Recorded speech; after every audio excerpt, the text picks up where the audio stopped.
नियमावली में ये मेंशन था कि एक सीट पर अधिक अभ्यर्थी होंगे तो उम्र का वरीयता दिया जाएगा, लेकिन ये तो नहीं कहा गया था कि सीट बचा के दूसरी बहाली में जोड़ दिया जाएगा।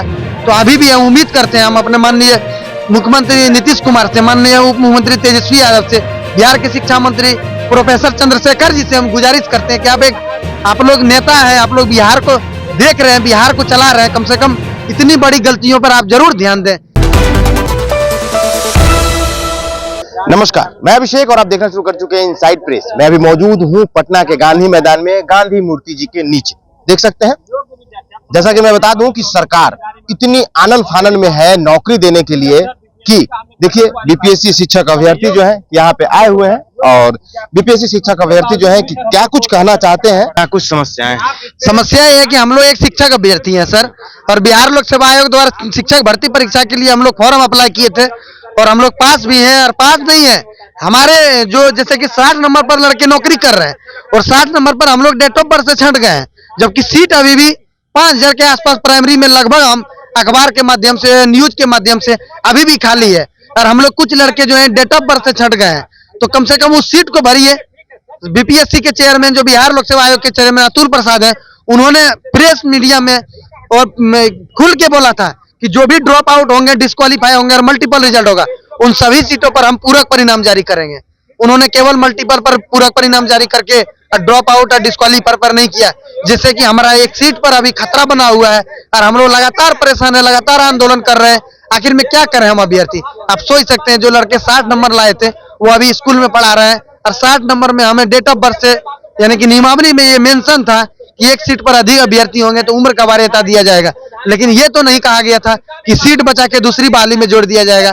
तो अभी भी हम उम्मीद करते हैं, हम अपने माननीय मुख्यमंत्री नीतीश कुमार से, माननीय उप मुख्यमंत्री तेजस्वी यादव से, बिहार के शिक्षा मंत्री प्रोफेसर चंद्रशेखर जी से हम गुजारिश करते हैं कि आप लोग नेता हैं, आप लोग बिहार को देख रहे हैं, बिहार को चला रहे हैं, कम से कम इतनी बड़ी गलतियों पर आप जरूर ध्यान दें। ये बहुत बड़ी गलती है। हमारा सीट का जो कोई मतलब उसको बचा रहा है तो आप उस पर ध्यान दीजिए।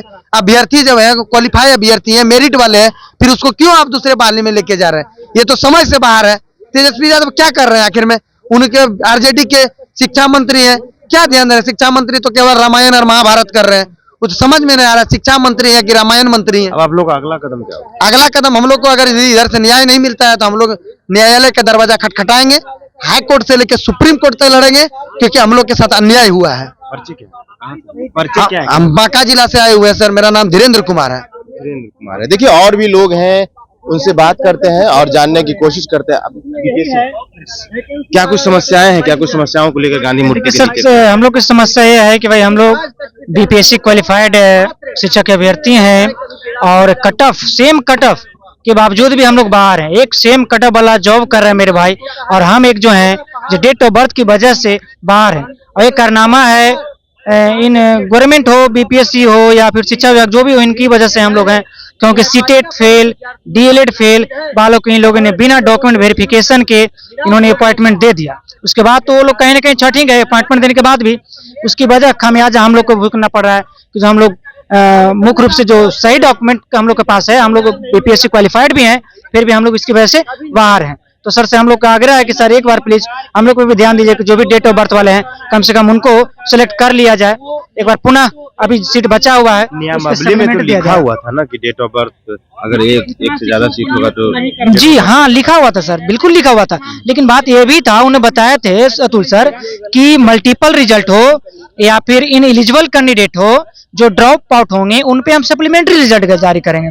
तो सर सप्लीमेंट्री रिजल्ट जारी किए, लेकिन ओनली फॉर मल्टीपल रिजल्ट पे जारी किए। तो जो एलिजिबल कैंडिडेट है उस पे भी हम सर से आग्रह कर रहे हैं कि 10-12 हजार लमसम सीट बचा हुआ है, तो जो एलिजिबल कैंडिडेट है उस पे हम लोग का मेरिट जारी किया जाए, एक बार फिर से सप्लीमेंट्री रिजल्ट जारी किया जाए। जो क्या परिचय है आपका? जी हम विमलेश कुमार हैं, जहानाबाद से हैं सर। जहानाबाद जी। देखिए और भी लोग हैं, उनसे भी जानेंगे क्या कुछ समस्याओं को लेकर के आप लोग। जी देखिए सर, हम लोग का मुख्य जो मांगे हैं, हम लोग आज से नहीं सर, जब से सप्लीमेंट्री रिजल्ट आया है पिछले 5 दिन से दर दर भटक रहे हैं सर। आप समझ सकते हैं, जिसका जो योग्य विद्यार्थी है और सरकार की गलत नीतियों की वजह से एक ही 60 नंबर लाने वाला बच्चा बोर्ड पे है सर, और उसी में से कुछ बच्चा रोड पे है। ये कहाँ का न्याय है? हम सरकार और आयोग के चेयरमैन आयोग से पूछना चाहते हैं और गुजारिश करना चाहते हैं कि क्या सर हम लोग योग्य विद्यार्थी नहीं है? अगर योग्य विद्यार्थी हो तो क्यों नहीं आप इसके ऊपर मतलब विमर्श कर रहे सर? विमर्श कीजिए और कहीं ना कहीं सर अगर आपका दया होगा तो हम लोग का होगा सर। अगला कदम अगर सरकार नहीं मानती है, नहीं सुनती, तो अगला कदम आप देखिए सर, सीधी सी बात है, जिसका कोई नहीं है तो सीधा सी बात है न्यायालय है, और हम लोग न्यायालय के शरण के माध्यम से सरकार से अपनी जो हमारा हक है उस हक को वापस पाएंगे सर। क्या परिचय है? जी, मेरा नाम सौरभ हुआ और हम अरवल जिले से हैं सर। तो आप लोगों ने सुना, ये बीपीएससी शिक्षक अभ्यर्थी हैं, सप्लीमेंट्री को लेकर के जो है कि ये लोग परेशान हैं और सरकार से लगातार ये आवाज उठा रहे हैं कि हमें भी नौकरी दिया जाए। आप लोगों ने सुना क्या कुछ लोगों ने बताया। फिलहाल के लिए इतना ही। आप क्या सोचते हैं अपनी प्रतिक्रिया कमेंट बॉक्स में जरूर दें। बने रहें इनसाइड प्रेस के साथ। धन्यवाद।